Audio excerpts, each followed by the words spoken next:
Live.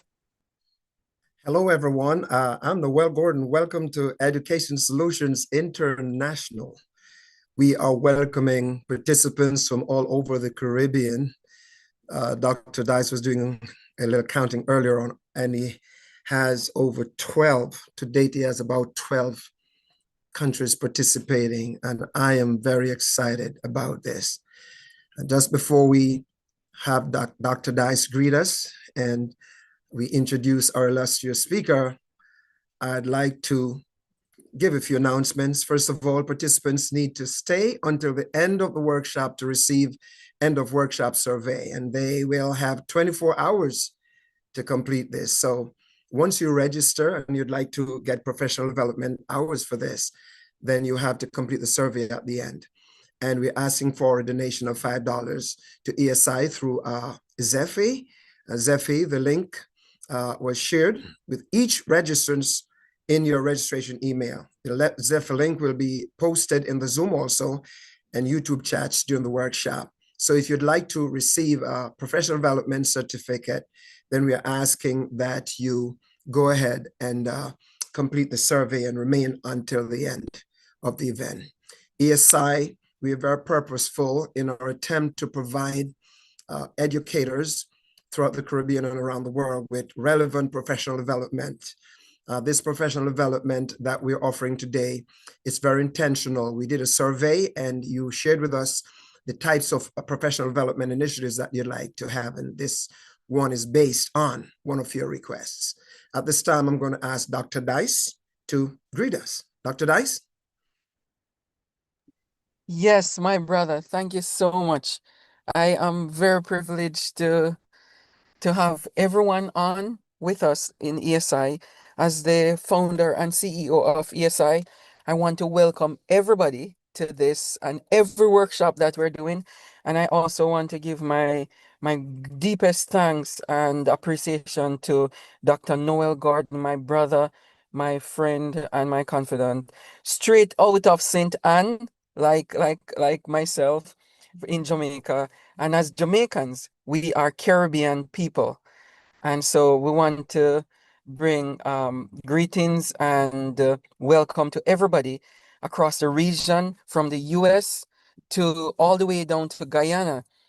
Shout out to everybody from the smallest island in the Caribbean to the biggest one and part of the mainland, Central America, such as Belize and Guyana, Trinidad and Tobago, people from Trinidad and Tobago, people from Barbados, people from Anguilla, Antigua, and Barbuda, St. Lucia, one of my second homes, Grenada, St. Vincent and the Grenadines, and we mentioned already Jamaica. If I did not mention somebody like Dominica, Dominica is part of my repertoire too. So shout out to everybody across the region and across the diaspora as well, from North America to Europe and Africa as well. You're on the call. I want to welcome every one of you. And also, to let you know that when you partake in one of our sessions, you actually become a part of ESI's network and you forward the mission of this organization. We offer professional development to schools and school systems across the region. And so we ask that if you need support in your school, ask us and we will support you.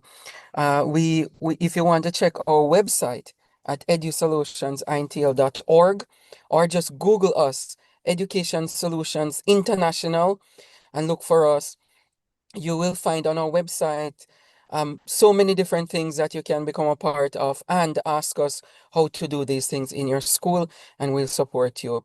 Professional development that is tailored to every school, anywhere you are on this globe, we will support you. This is one of the few organizations that are grassroots oriented and school and learner and leadership oriented.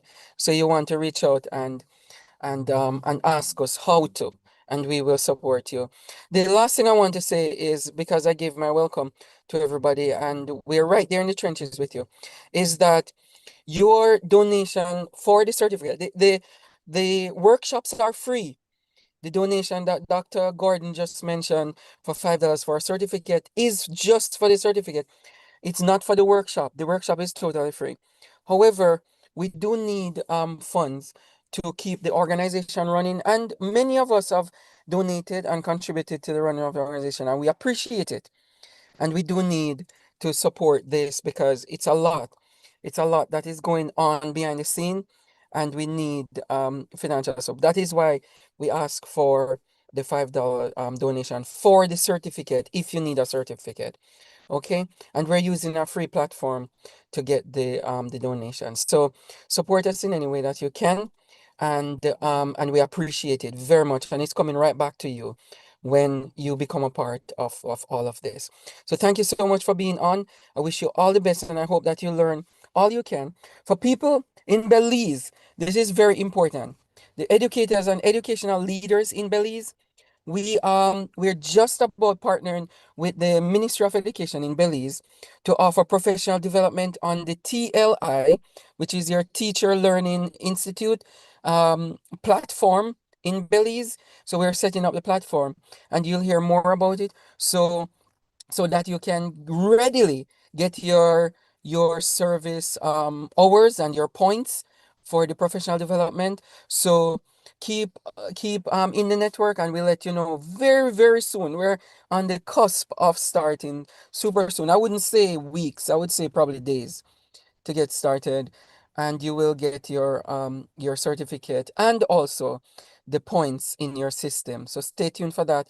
If you are in this workshop from Belize, you hold on to your certificates once you receive them, and we're gonna try to weave that into what you refer to as CPD hours and service hours for Belize. This is just for Belize. Other people across the region, your country or your national education system might not require so much stringent hours in particular, except that you have to get the certificate to maintain certification with the number of hours. So that's different. But I'm speaking specifically to educational leaders and educators in Belize that we're almost ready to be on board with you and your CPD hours.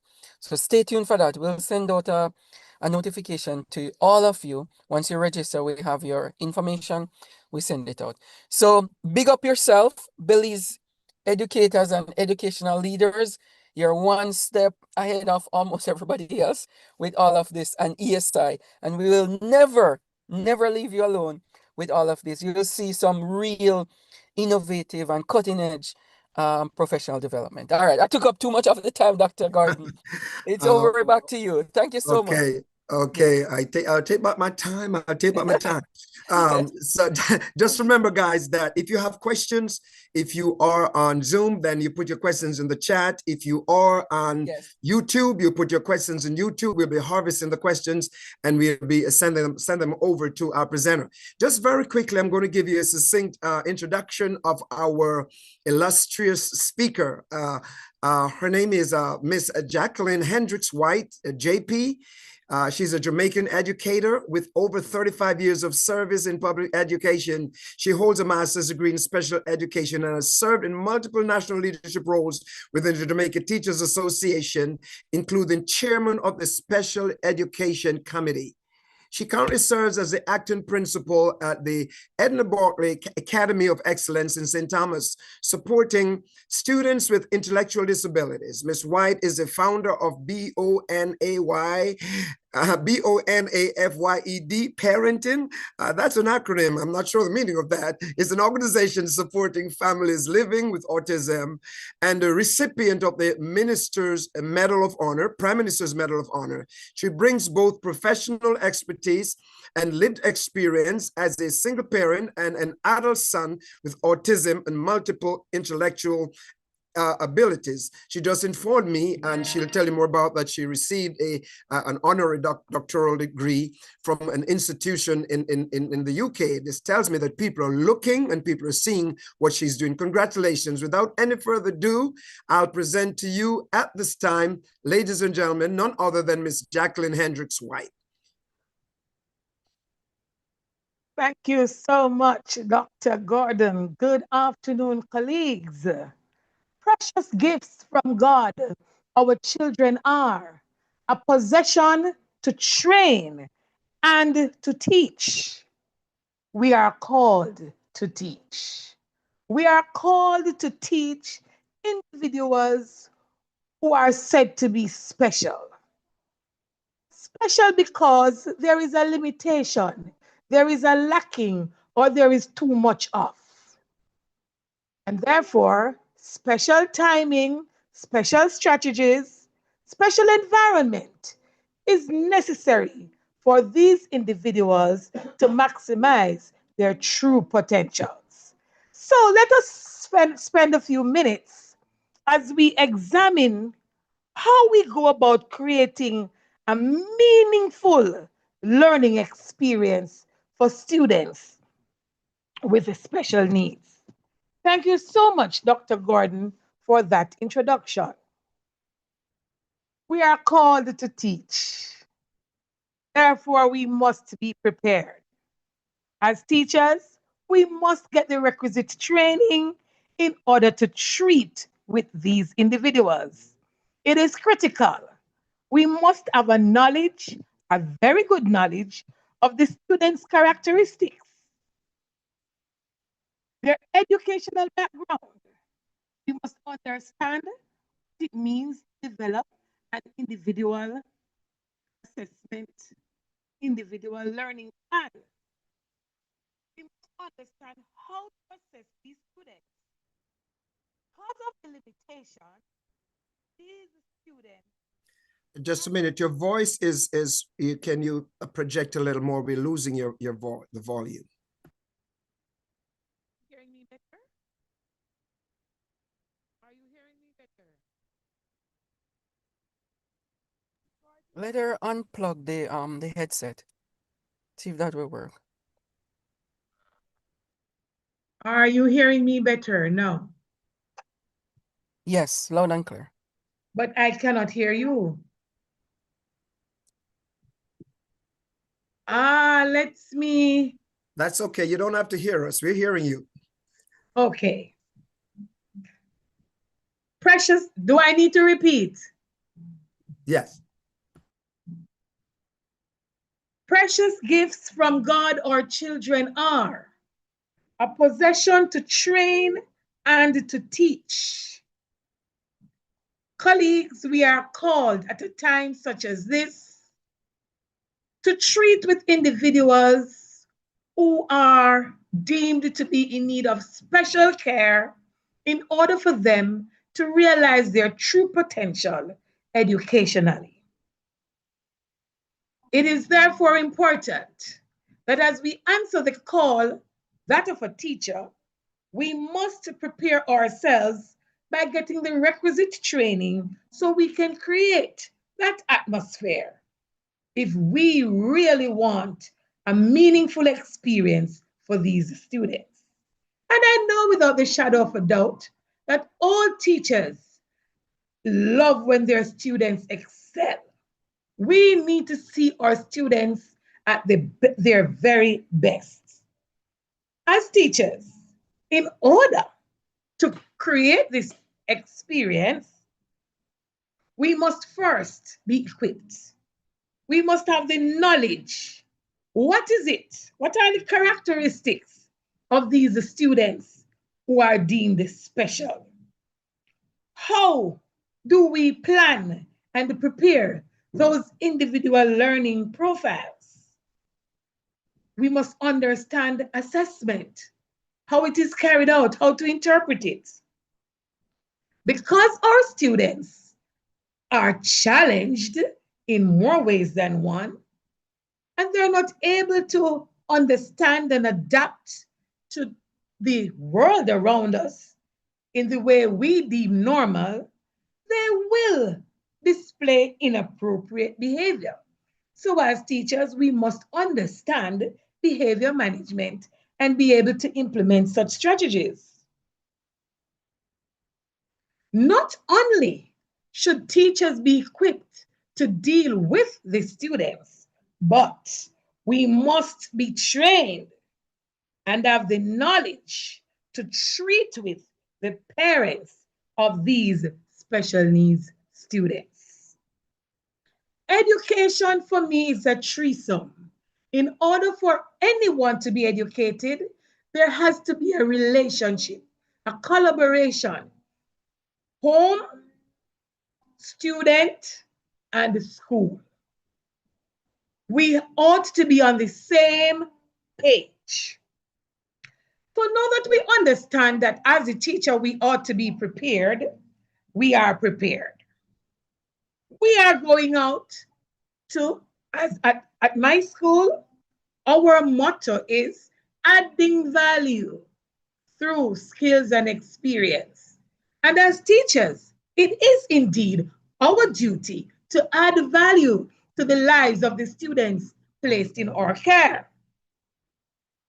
Now that we are trained and ready, we are going to create that atmosphere for learning. Our students are coming to us as empty vessels, not knowing themselves and or their environment.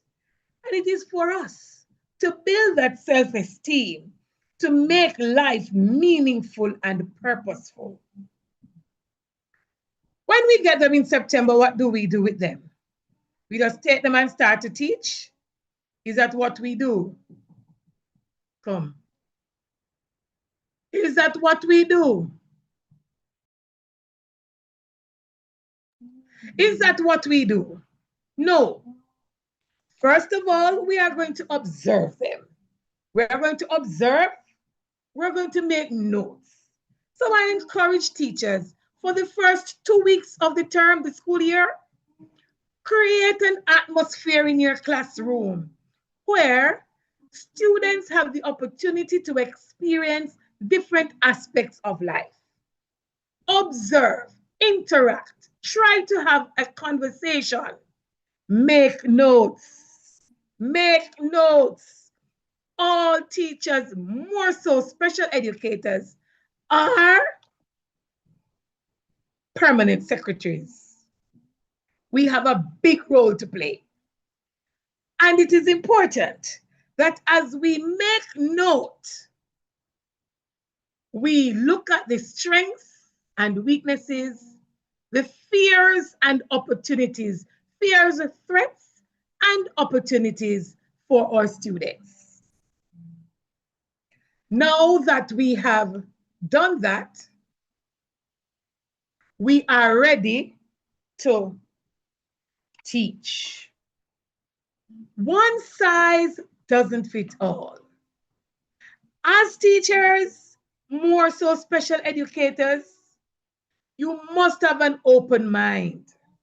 You must be ready for action. As teachers, more so special educators, you must live by and practice the fruit of the Spirit. Teachers, to teach and to get results, you must love your students. Love is not, I love you. No, it's more than that. It comes with patience. It comes with long suffering. It comes with endurance. It comes with meekness. It comes with all of those qualities. So now we understand, we created the atmosphere. Our students showed us what it is they're interested in, what it is they're afraid of, what it is they don't like. Yes, gentleness and meekness are all a part of it. We're now going to plan.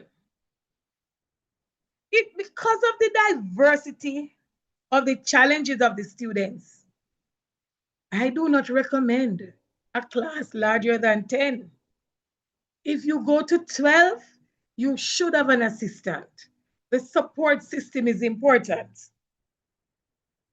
We are now going to employ some strategies to ensure that these students have a wonderful time at school. So let me share with you a few strategies. Direct instructions. Direct instructions. This is a teacher-centered, teacher-led strategy where things are sequenced, structured. It as a structured approach. We mainly use a direct instruction strategy whenever we're teaching mathematics and language or reading, because CAT, cat, it can go no other way. 2 plus 2 equals 4. It can go no other way. So, direct instructions, a sequence, it is structured. Our students go with that. Then we have responsive teaching. Teachers, I know we all love to prepare for our students. We write those wonderful lesson plans. 9, 10, 11, 12. I had the experience of seeing a lesson plan typed, 17 pages. And you come to school prepared to teach your bundle of joy. But during teaching, it is never the same. There are always interjections. So there is another technique that caters to that. It is named responsive teaching. Responsive teaching is stepping in and out of the learning activity to support students' individual needs and their independent growing. So you'll be having a good lesson, for example, and you hear the fire truck. The students are no longer interested in what you are teaching. So you use the opportunity to speak to the students about community workers. Speak about the mode of transport, the uniform, what it is they do. Yes, you jump out of the lesson, treat with what is in the environment, and then come back. You might be teaching a lesson and a student might just ask you a question. No, please, do not shut down that student. Treat with the matter and then return to regular programming. Children have a bonding, a special bonding with each other. And as educators, we should capitalize on this peer grouping, flexible grouping, place the students in groups based on content or tasks. Children somewhat enjoy peer tutoring, cross-age tutoring, small groups tutoring. This provides an opportunity to assist peers while actively learning. This also gives the students the opportunity to show their leadership skills. So it is important to have groupings in your class. Yes, the class is as small as 10. You can have 5 groups, you can have 2 groups. Your class is as small as 12. You can have 3 groups and 4 groups. Your class is small as 8, and the groups go on. So flexible grouping is important. I work in an environment where our students are intellectually challenged.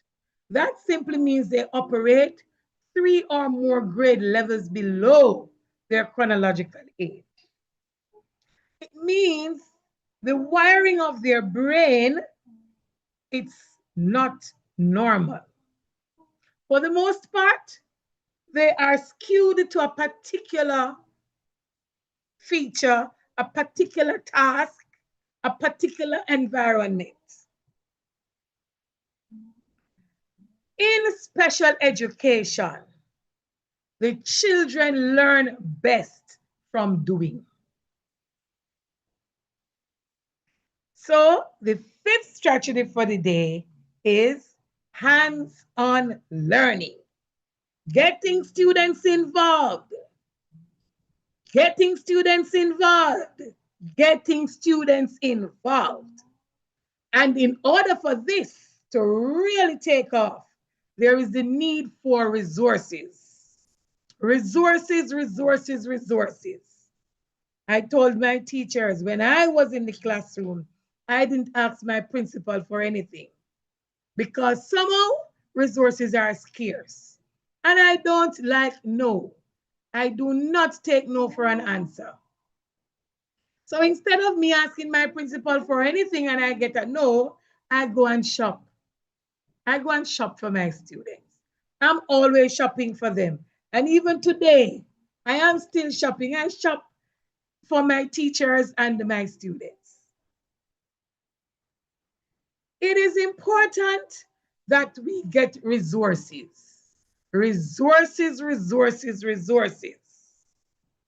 Resources, these hands-on gadgets, they stimulate the senses. These are concrete things, visual things. It gives a practical example and demonstrates conceptual understanding.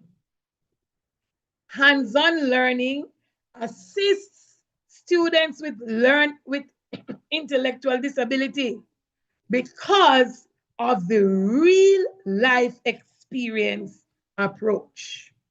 So now that we have these strategies, we are out in our classrooms doing our thing. Our special needs students, for the most part, are skilled based. They want to do something. They want to see results that will give them the sense of achievement, that will allow them to feel good about themselves. It will boost their self-esteem, boost their morale, because they are contributing to the world around them. And as teachers, I encourage us, the way in which the world is going, you better have a skill. If you don't have a skill to teach the students, have a skill for yourself. And when you have that skill for yourself, you will be able to impart same to your students. So what are some skills we can pass on to our students? And I'll take you right into the Ina Barkley Academy of Excellence.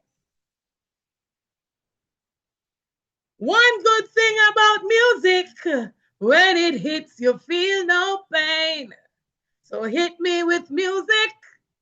Hit the students with music. They love music. Music stimulates them. Music is therapy. Music calms them. They express themselves through music. Give them music. Every special education institution or unit should introduce music to their students. It calms them, it changes their behavior, it brings them to a whole new world, and it gives them the opportunity for exposure. At my institution, we have a musical band. Whenever an opportunity comes, they go out and perform. Last year, they performed for the Minister of Education and she fell in love with them. And she asked the Prime Minister, the Honorable Dr. Andrew Holness, in Jamaica, to allow these children to perform at the National Youth Awards, the Prime Minister's National Youth Awards. And these intellectually disabled children opened that awards ceremony. They played, and the audience was thrilled. Introduce them to music. Special needs students love food. They eat well. I call them foodologists. Introduce them to agriculture. Give them the opportunity to plant that seed and to nurture it and to watch it grow from the seed to the seedling to the plant to the fruit. Allow them to watch it grow. Allow them to pick it, eat. While doing that, there will be excess food. They can't eat it all, so they get the opportunity to share, and not only share, but a business will begin. So right there and then, they're learning to be patient. They are learning to observe. The values are coming out. And because they have produced and they are not that they want to produce more and produce on a bigger scale, it is important that they are taught money management. They may never be able to add the figures if you put it on paper, but they understand money. So it is important that you give them the practical experience of going to the field to buy something, to get their change, understand the currency of their country.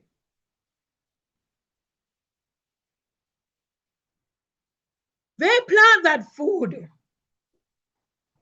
Teach them how to prepare a meal.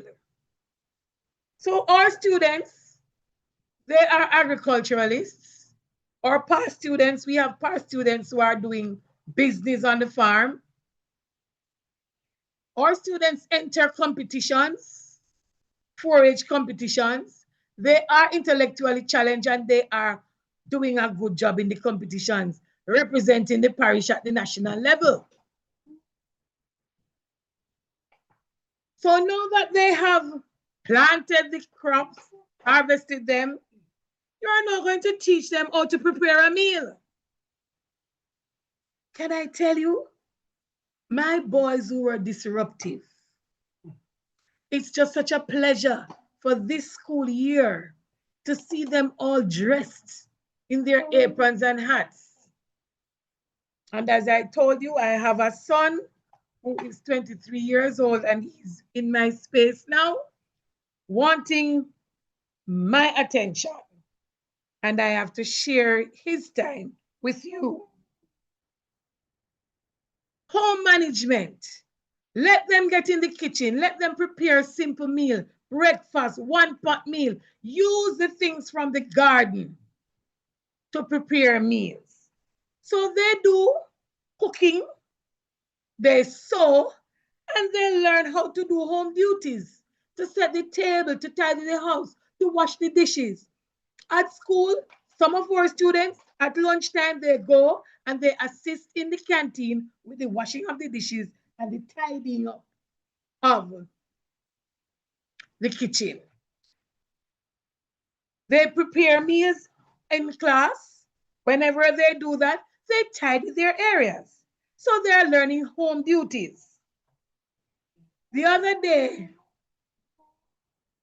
there was a situation with the, go and take one. There was a situation with the cleaner and she had to run. She had to leave. And the students took over and they tidied their school. Hats off to the students of campus 2.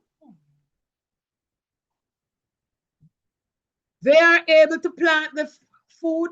They can prepare a meal. The house, the home is not a home without furniture. Not at all. In my school, they are exposed to industrial techniques. Here, they learn to make furniture. They make dressing table, face basin stand, bed, cupboard for the teachers to use. You name it. Industrial techniques. They have painted many game boards, which are sold. The students love construction. We do building construction. They learn how to bend the steel, tie the steel, to lay the blocks, render the wall. I am pleased. I had two of my intellectual students who worked on the Morant Bay Urban Center. And I am very proud of them. They're not necessarily literate, but they understand the skill. They love the skill. And so they give it their all. So these children are able to use their fingers well. Our students are high energy. So music combined with movements from physical education, you're creating a pattern, a sequence, a dance. The children love to dance. They will teach me the latest moves. Physical education is important. It also gives the students an opportunity to interact, to go from school to school, enter football competition, netball competition, cricket competitions. It prepares them for Olympics. Year before last year, we took our students to Olympics and we ensured that all 18 of them medaled. Put them in competitions. We have to make their best better. The children are creative. Give them the opportunity to express themselves through the visual arts and the performing arts. They do a lot of painting, a lot of coloring, a lot of drawing, tie and dye. Last year for Jamaica Day, all the costumes, all the clothing were done by the students. They dyed their patterns. They're good at jewelry making, candles, scented candles. Give them the opportunity to realize who they are. This world is going into space, I'd put it. We are now doing things online. Did you know that these children are smart? I'd say they were born with a chip. They are smart. You give them a gadget and you'll be surprised to see how they explore and how they are able to do things with the gadget that you and I can't do. So it is also important to give them that experience and exposure on a computer, on a phone, on a tablet, some gadget, the using of the smart board in the classrooms. Nudge your administrators to get the requisite resources. It will make your life a little easier, colleagues, and it will make the teaching learning experience a wonderful one. Every now and then, it is good to have a guest presenter at school because we're not able to teach all the skill sets. There are students with interests in barbering, being a hair tech or a nail tech. These individuals must also get the opportunity to realize their dreams. Once you give them the opportunity to realize their dreams, it will minimize the inappropriate behavior. So as always, teachers, colleagues, educators, listen to the voice of your students. Listen to the voices. Listen to the voices. You are positioned to move the children from a lower level to an upper level. But you cannot do that without continuous assessment. Continuous assessment, continuous observation, continuous re-strategizing, because no one shoes fits the same two students. I'm not saying all, fits two students. No. Today's experience, today's strategy might not work in the morning strategy might not work in the afternoon. The Monday strategy might not work on Friday. I remember back in the days when I was in the classroom, one day I went to class and the students were just like, I couldn't control them. I said, what is wrong? I said, Miss, we don't want no book work today. I said, okay. I said, okay, pack up the books, pack up the bags. I went to the principal. I said, Miss, I'm going on a field trip. And I took the children out and we went on the road. We did road use. We walked down to the river. We talked about the river. Everybody took off their shoe and we placed our feet in the water and splashed. Now that is a typical example of responsive teaching. In the special needs room, it is important that you applaud, you encourage, you motivate, you big up your students continuously. It is the reward we get when we see our students progress. I will always congratulate and salute the teachers of the Ina Barkley Academy of Excellence, because it is fun to listen to them planning for their students, especially when it is summer and they are going to take a trip and they are planning what they're going to get for their students so as to help them to feel better at school for the next year. Teaching is ongoing. Situations will happen and you must be able, colleagues, to adjust. You must be flexible. You must listen to your students.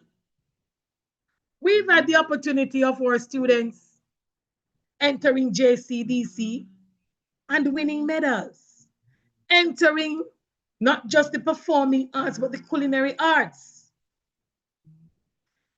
Take the students out on field trips. It is important, colleagues. Take them out on field trips. We take our students out. Parents come along. And would you believe it, colleagues, that sometimes this is when you educate the parents too? Because the parents are so distressed about the child not being able to fit into society. And it is our duty as parents, as teachers, to cushion that blow at home. Our job is big. Our job is large. We are called to serve. Answer your call. It is not about the salary at the end of the month. And I can tell you that if it was for the salary at the end of the month, I would not be in it. I do it for the love. I encourage you also to do it for the love. Because your reward is not today, it is down the road. I have had opportunities. The other day I was in the supermarket. I tell you, I was broke. I had no money, but I went into the supermarket and I picked up the things. I did not have any money. And when I got to the cashier, one of my, in those days, we would say rude students, she ran up to me and she hugged me. And she came to the cashier with me. And she said, Miss, today is your Christmas. She paid for my grocery. Do what you have to do. Do it full 100. Do it with your all. Create that space. My teachers always want to come to school. Our students, when we get them, we live by our motto. Adding value. Adding value. We got a student who could not feed himself. And it took us 4 months to do the plate mouth coordination. Yes? And when he did it, it was a celebration here.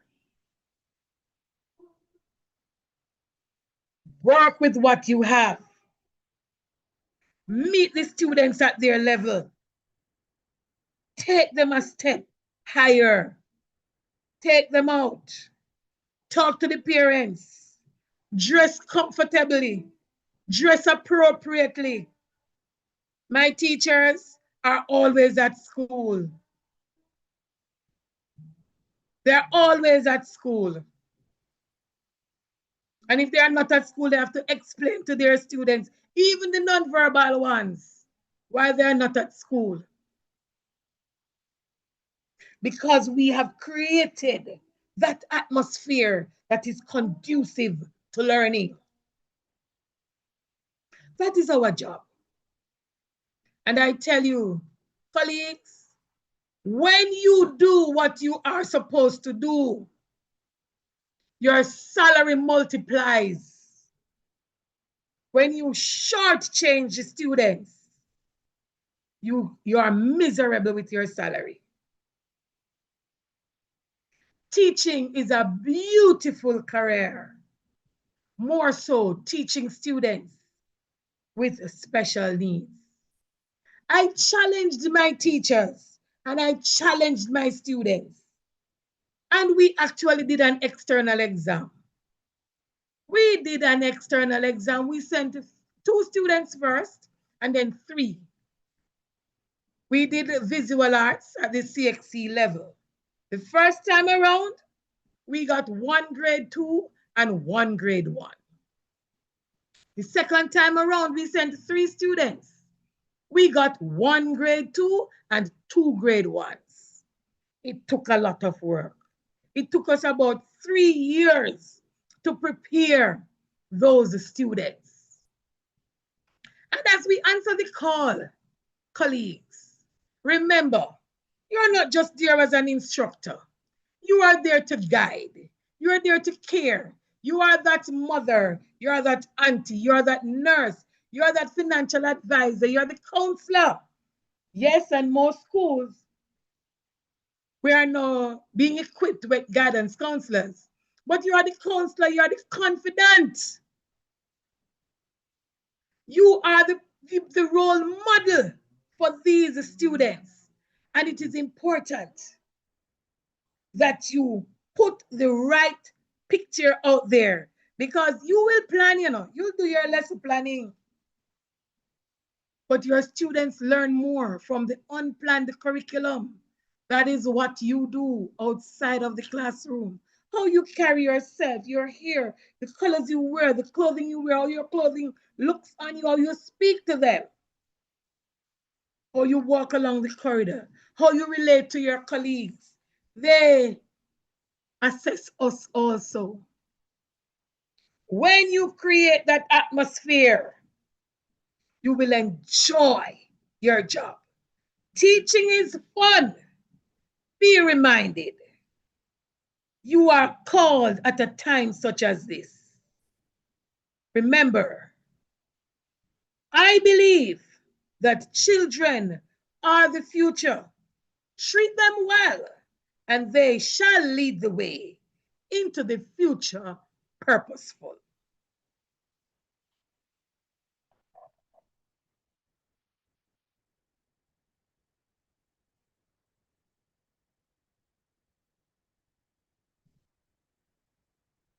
All right, so thank you so much. Thank you so much. This is Awesome. This is awesome. I just felt the passion, and it is said that teaching is not just a job. Teaching is a call. It's a ministry, and I'm sure that our special needs teachers, as teachers who have to work with special needs students, can relate to all these pointers that you make.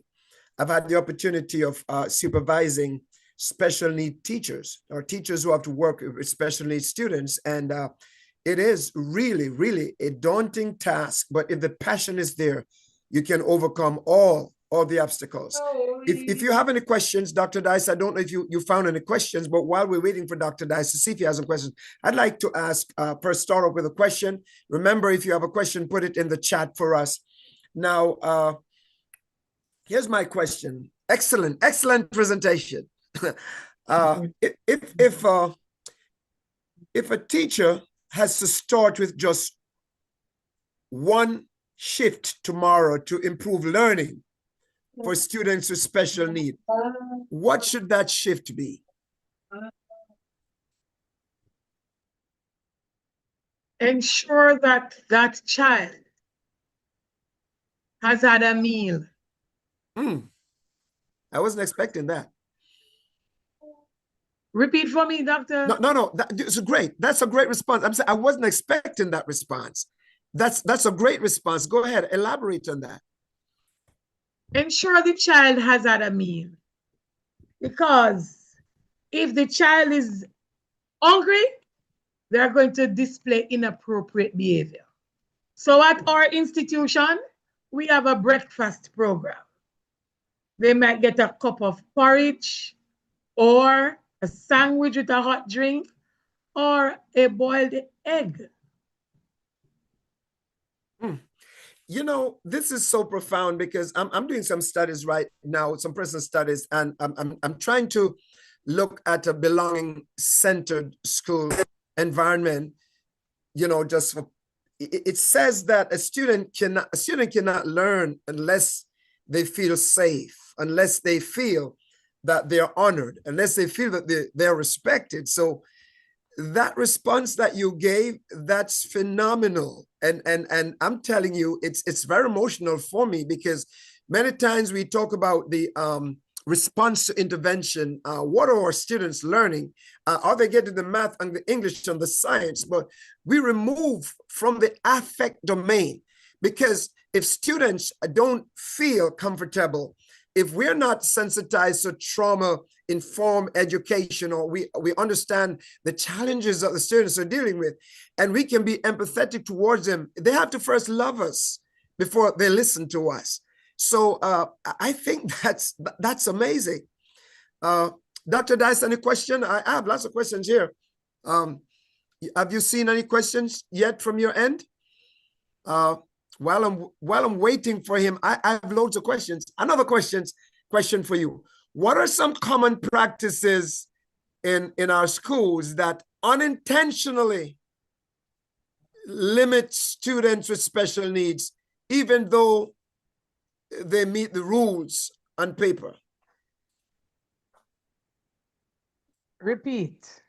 What are some common practices in our schools that unintentionally limit students with special needs? Let me stop it there. Okay.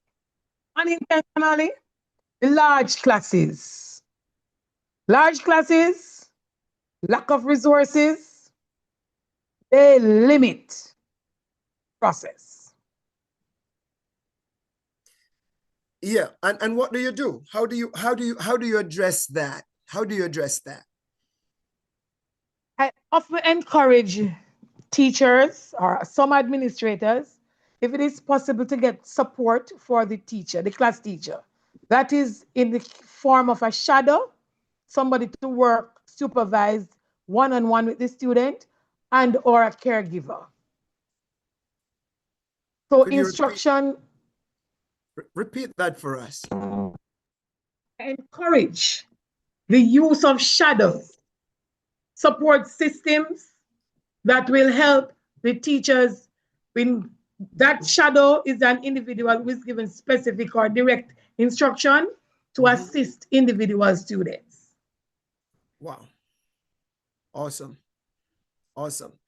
Any other questions? I saw a question in the chat here. I just missed it. I just missed the question. I'm trying to scroll down to see if I can find that question. Someone asked a question here in the chat, and I'm trying to. Okay, one question, please. As a teacher, should you diagnose the child or refer the child to a special institution to have him or her diagnosed? Okay. Observation is key. As I said, for the first 2 weeks of the school year, create atmospheres in the classroom, learning centers, where you observe the students and you will identify their strengths, their weaknesses, their opportunities, and their threats. Now, over a period of time, I encourage us to make notes. Like at our school, the teachers do a journaling for the students. Yes. So anything that happens out of what we call normal, we make a note of it, date and time, and what the activity was. Awesome. Awesome. Good response. I have a comment here from Trinidad and Tobago. I guess this is a response to the large classroom. This says, with limited resources, we try to utilize recycled material, example, bottle cork as counters, among others. One question here, what are some of the disadvantages with peer grouping? They can lead each other astray. Peers in the teens, for example, they are excited about sexualities, and we must monitor the gadgets because they will teach inappropriate activities and behaviors at this time. Also, it is important that you know your students in order to group them and to put them in these categories, because you can end up with bullying and dishonesty. Okay, thank you. Andrea said, amen, monkey see, a monkey do. Another question, as a teacher, what can you do with a special needs child who will not sit in class for a long period of time? He hits other children and teachers. That sounds like a case of ADHD. And so I had a student like that. I placed that student, and you don't have to do that. I placed that student at my desk. And because I realized of every minute getting up, I would send him outside like every 15 minutes to go and do something. So I said, go outside and pick up 10 stones for me. And he would get a chance to run out and come back. I was in charge of canteen. I would say, take the numbers to the cook for me. I'd say, go and I give that person things to go and do every 15 minutes. And that gives the child the opportunity to go and walk and come back. There was another student I had who he would always stand by the window and the tap. And it annoyed me at first, but I realized that he was producing the work. So I spoke to the class about it, and we learned to listen above the tapping. His work was done, but he just had to be at the window tapping.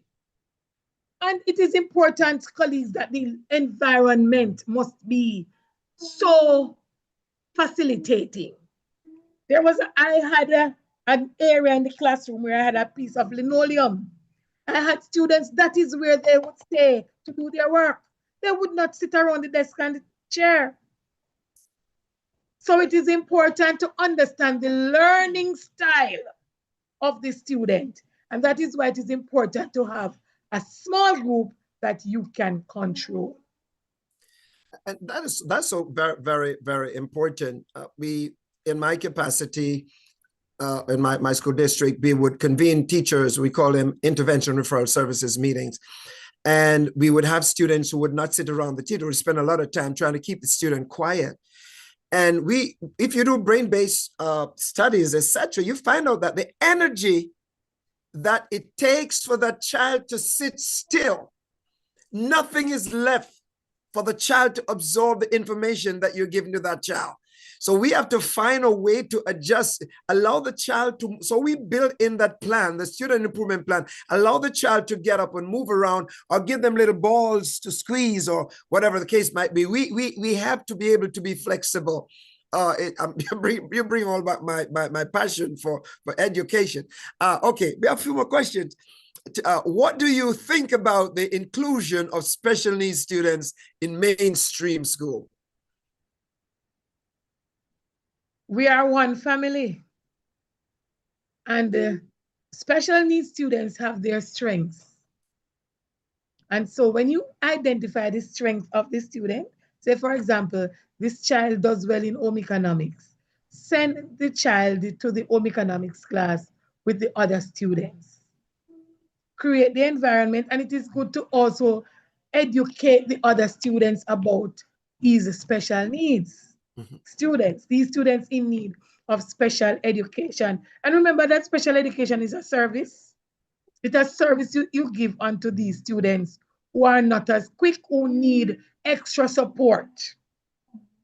So if you find we have students who read well, send them to the reading class where the other students are performing at that level. So inclusion is a MUST, but do it in the correct environment.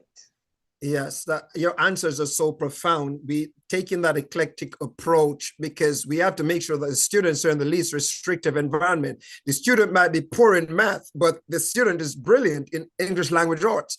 So put the student in an inclusion setting. And then you do some people do the pull out and the pushing. I don't know what the sources are in the Caribbean. And we can't even give examples of how we do it here in the United States because we have a whole child study team and special education department. But what you're saying there, send the child to the class where the child demonstrate proficiency, and then you take that eclectic approach. Another question, how do we apply this community-oriented learning to sanctuary schools where teachers do not have access to students for more than 40 minutes per day? High school situation, go to period 1, period 2, period 3. Repeat. How do we apply this community orientation? For instance, your school is really an exclusive situation where you have special needs students in your environment. You can do all the adjustments right there. But if it's a high school situation where the teacher only has students for 40 minutes for the day, see the student one time for the day, how do you apply these practices? So accommodation is necessary. Accommodation is necessary. We understand the challenge we have, and so therefore we have to make the necessary adjustments. And that is why we do the individual learning plan for the students. In the high school system, they will have you will have to do pullouts. And the inclusion, the students would go for particular classes, and then you would pull them out for other reasons. So it is a collaborative effort, and it has to be properly planned. Yeah, thank you. And I think to add to what you just said, what I find, and I don't think it's just limited to the United States of America, where I served as an educator, but we are placing students with special needs in a regular education class, and we do not provide the teachers with the necessary training or the necessary skill sets that they need to teach these students. And that can be very frustrating. So talk about a little bit about professional development, the need for professional development in empowering teachers to address these needs, special needs. And I spoke to that when I started the presentation. That as teachers, we are called and we must be prepared. So it is important that if you have fallen in love with the special needs community, you go and get yourself trained. When we started this institution in 2017, I was the only special educator here. And for the first 2 weeks, we did in-house training to put the teachers at a comfortable space. And every opportunity that arises, the teachers are given the opportunity to go and be trained. So, for example, the second Friday in every January, it is a part of our calendar. We all journey to Church Teachers College for that special education conference workshop. And so it is important, teachers, that you equip yourself. Thank you. You gave two beautiful responses. One, you take them and provide them with the professional development outside the school setting. And your other approach, a train the trainer model. We have to utilize our peers who are or proficient in special education skill sets, have them work with the regular education teachers and have them trained. Sometimes all it takes is reallocation of resources. It doesn't take another dollar. Just allow this teacher to help the others. Another question, we have a few more questions that we're going to be out to here. How to deal with children with behavioral issues, such as screaming when they do not get their way? Inappropriate behavior, we have it is important that we try and have a sensory room. This is a room, a space. Whenever they display these inappropriate behaviors, you take them there for a timeout. Screaming can come from many reasons because our students, some of them suffer from sensory disorders. In that, they don't, for example, the color red. We'll see the color red, but they could feel it. At our institution, we do not ring a bell. If they hear a bell, they know that the principal is pulling up everybody. But we don't ring a bell because when the bell goes, it disturbs some of the students. And we want to ensure that the space of the students is safe. So you have to be on the alert. Certain colognes, I will say, wow, you smell good today, but that cologne is not good for the school because it can cause a trigger. Wow. I encourage my teachers not to really wear red because red can be burning. When I wear red, I'm going to sit in my office for the most of the day and I am controlled because it affects some of the children. It's good to wear cool colors. Wow. So you have to study your children and know them. They are your best friend. Powerful, powerful. Okay, just a couple of comments and a few more questions. The questions are coming in. When I started teaching, my supervisor, Dr. Gloria Taylor, said, that the students are learning when they're asking questions. So I think our students here on this platform, they're learning because they're asking lots of questions. A couple of comments. One person said, Dazzlin says, I let the child be the team leader in the class. So, if the child is causing distraction, make my child a team leader. And another person said, movement breaks work for our movers. Excellent. Here's another question. How to deal with a kindergarten who is autistic and a screamer, cannot cope in the classroom, does not use words or communicate, but is able to read above grade level and knows the planets and numbers. That's a good one. That child is in a gifted space. You call it an exceptional learner. It's an exceptional learner, and individuals who are gifted, they have social challenges. You must challenge them because if you are not challenging them, they are going to be feeling underachieved. You must challenge them. So because they are 6, they could be at grade 9 in their sciences. If you are not challenging them, they are going to present inappropriate behavior. So it is very important that you assess and know your students. Don't be afraid to give them the experience that is available and create one also. So this really requires collaboration among the staff and the administration, and they have to be willing to be flexible. Awesome. Okay, here's another one. What to do with a student that sings while she works? Just encourage that student to sing a little softer. Yes? Because that is the motivator. We have students here who cannot stay still, will jump high. But we found out that when we give that child an earphone with music, Wow. we have no problems. So thanks to USL who gave me some tablets the other day, and we bought some earphones, and we have settled some of our students. You just have to know them. When you go to the doctor, you are assessed before giving the prescription. When you get the prescription, you go and you get the medication. Assess your students, prescribe, go out there and get what they need. Awesome. Let me move quickly because the questions are coming in. Thank you. How do we deal with a child who does not pay attention, period, and bullies other students? So we need a collaborative effort. Sometimes we need to have a conversation. We need to build a relationship. We need to find out what is the underlying problem. We need to build a relationship. Trust is important.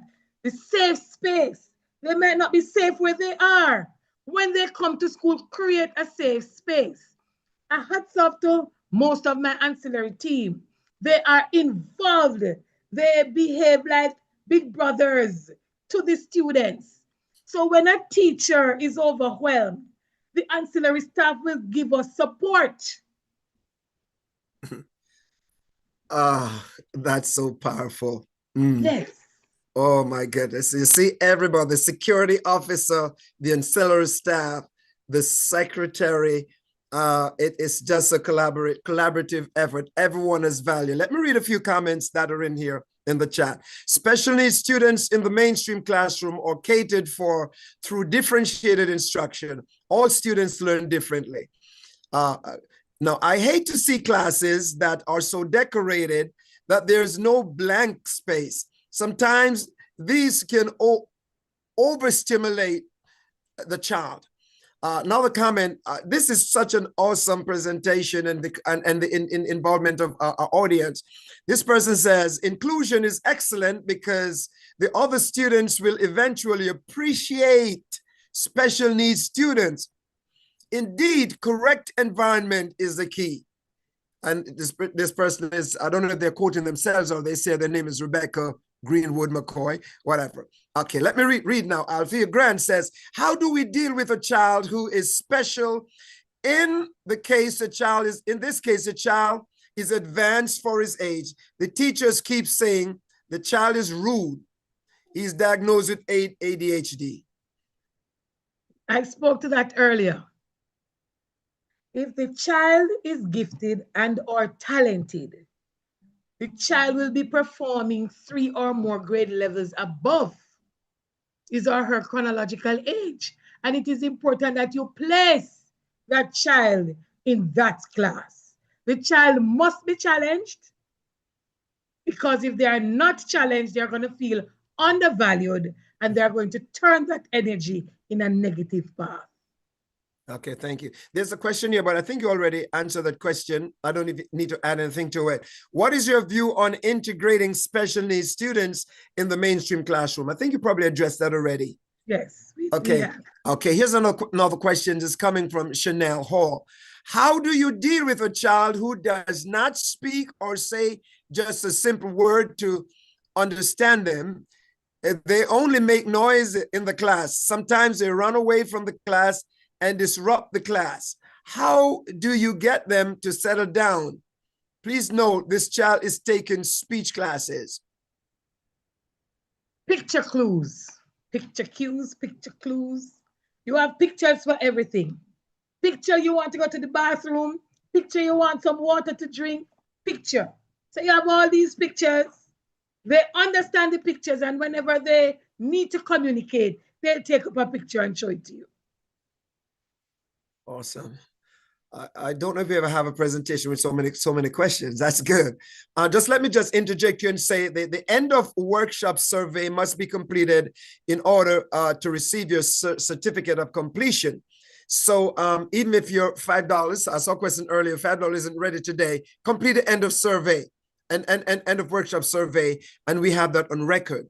Another person says that we have to cater to all students. That's where differentiation comes in. Okay, one person says, not sure if you address the situation where the class size is 40 and not much space or resources. Whenever you speak to class size, I am proud to say I have taught one of the biggest classes in Jamaica. I had a class of 86, 4 sets of twins and a set of triplets. For real? Yes, when I taught that class, I did nothing at home. All my energies were skewed to the class. In order for you to assist that child with a class of 40, you must have support staff. You must have a shadow or a caregiver where you can dissect, instruct, and have those individuals speak directly one-on-one with those students. Thank you. Go out and apply for a shadow from the Ministry of Education. All right. Are you trying to send a message here? It's 7:24. We're going to try to close it at 7:30. I hope we can. We'll harvest these questions if we can. But Dr. Das, I'm going to ask you to harvest these questions, and we can probably provide a response. We send them to Miss Hendricks White, and then she could provide a response for us. Let me read a few more. I'll try to end out at 7:30. Hold on, brother. So yeah, before you read some more, very, very informative.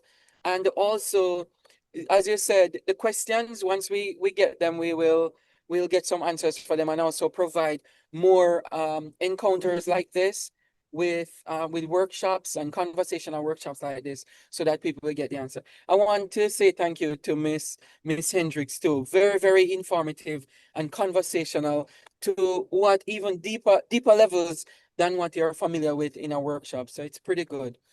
Yeah, you can continue. Thank you. Thank you so much. The end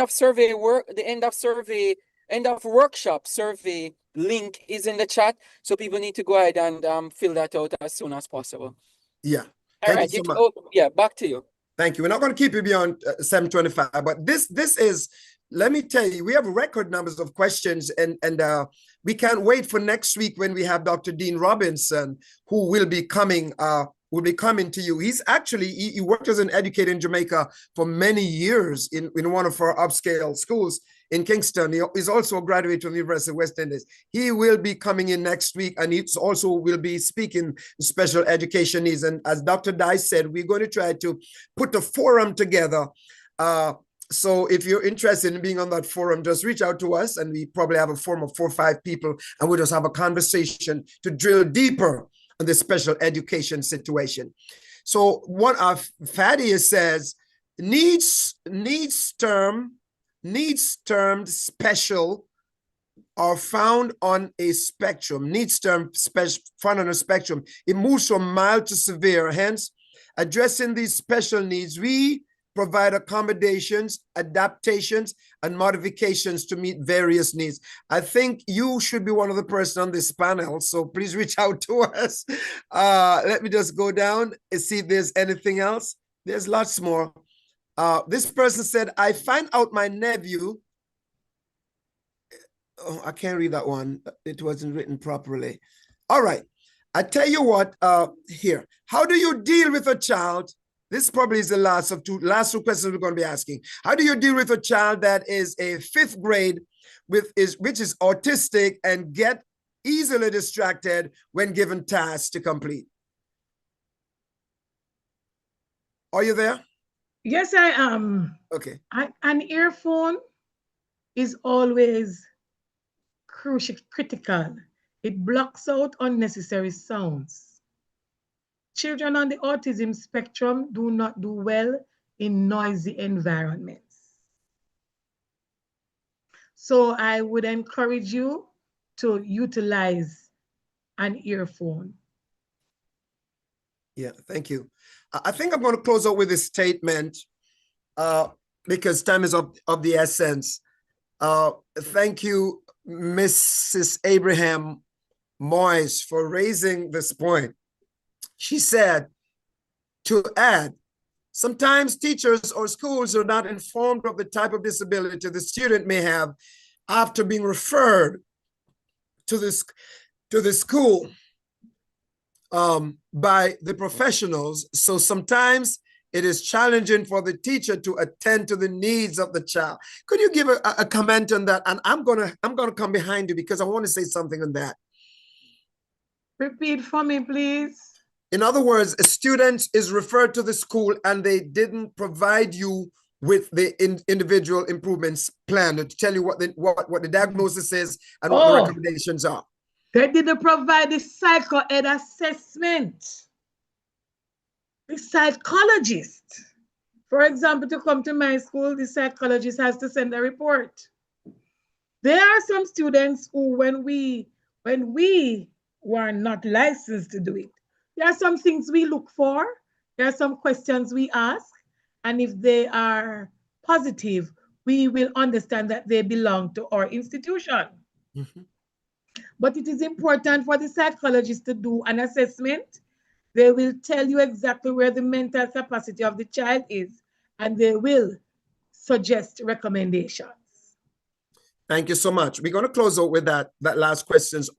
All the questions and all the comments that are made, we're going to be harvesting them, and we're going to provide some kind of response to you. Of course, we're going to be reaching out to Mrs. Jacqueline Hendricks White to provide some response to some of these additional questions, but because time is of the essence. Yes, I think that this is one of the issues that we have to deal with. If a child comes to your school with a diagnosis, it is important for all the teachers, even the physical education teacher, the music teacher, everyone needs to read that we call it IEP, or that individual education plan, or whatever, student improvement plan. Everyone needs to familiarize himself or herself with it. When I started years ago, 28 years ago as a teacher, I was covering a special needs class. The teacher was an amazing special education teacher. And I would be in the class when she wasn't there. And this boy was so disruptive every day. He was a pain in the neck. And I was, disciplining him and saying all kinds of firm statements to this young man. The teacher called me aside and said, Noel, he can't read well. And when she said he can't read well, I understood what the problem was. I started giving this young man special attention. And would you believe me that the behavior changed because I understood what the need was. And then he improved. Of course, he started reading better. He was no longer frustrated because I trunked the material that I gave to him, and I make sure I assessed him differently. So thank you again, Miss Jacqueline Hendricks White.